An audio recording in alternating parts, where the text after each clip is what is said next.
Hello everyone and welcome to the Los Angeles Invitational Sideboard once again. I'm here with Terese Nielsen.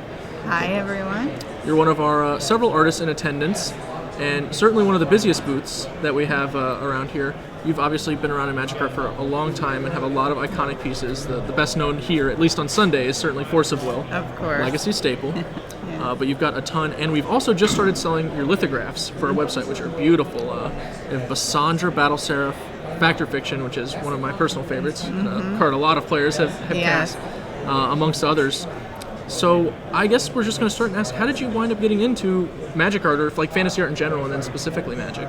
I went to art school and then immediately out of art school tried to get into comic book work. So I had several pieces in my portfolio comic book related and shopped those at Marvel and got work right away doing, back in the day, superhero trading cards. Do you remember those? Yeah, really popular. So I did a whole bunch of those and then graphic novels for Marvel and then painted comic book covers. And then at the time, the Wizards of the Coast art director was into comic books, and she saw my work and said, hey, I want to get her to do cards. And so she called me and I said, yeah, that sounds great. So Force of Will was my very first Magic card. Very first card, Ice Age. So not full from the start, or Alliance, sorry. Yes, Ice Age block. Yeah. So, definitely a storied career. I think the other cards you're probably maybe best known for, at least for me, are the Guru Lands, which are beautiful, fetching a very high price given how few of them there are. I heard lately. They used to be expensive, and now they're like, wow, that's, One of the more interesting pieces in those, and I know a lot of artists have replicated similar things in altars and stuff like that, are the moons and the design you came up with for those. And you even replicate those here in the Descendants Path, a print you have here.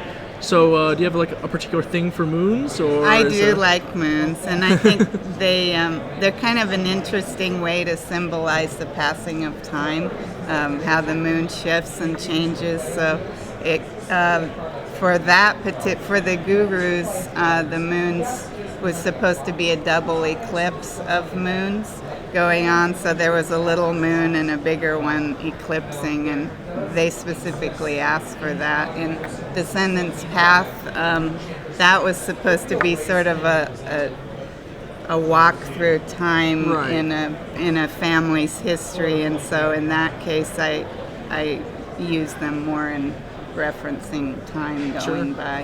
So. It's got a very literal family tree imagery going on. Yes, exactly. And it's a wonderful piece, one of the more detailed of our lithographs.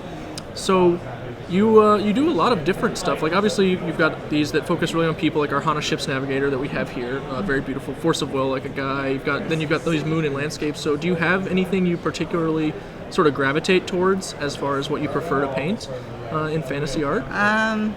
I always love painting people, so if there's not people in a painting, I feel like gurus I love doing, and it almost seemed like just the background to a painting. Sure. It's like, well, where's the main part?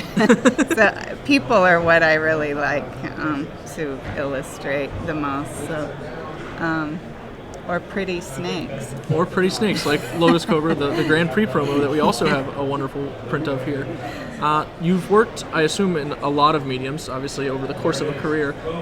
Did you start off with different ones than now? Where are you moving with art? To keep it interesting for me, I like to mix in a lot of different mediums. I started with gouache, actually, in art school, and then kind of went more to just acrylic, and then gravitated to acrylic with colored pencil, and then I'll render the finer details in oil on top of that. So I'm kind of everywhere.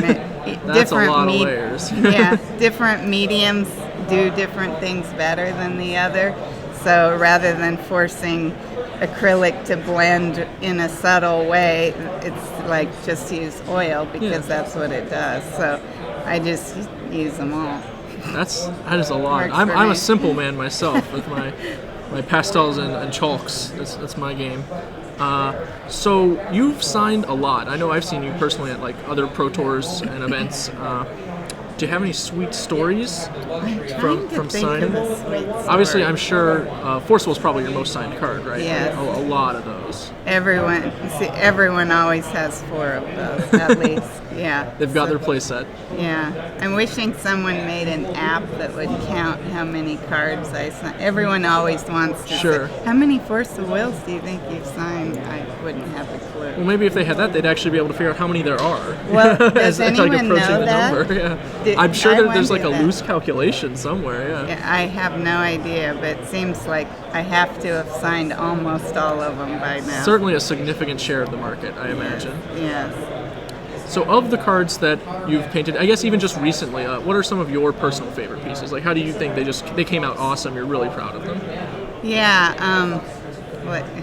Since I've done 20 years, almost 20 years of Magic cards, it's hard to narrow it down a lot.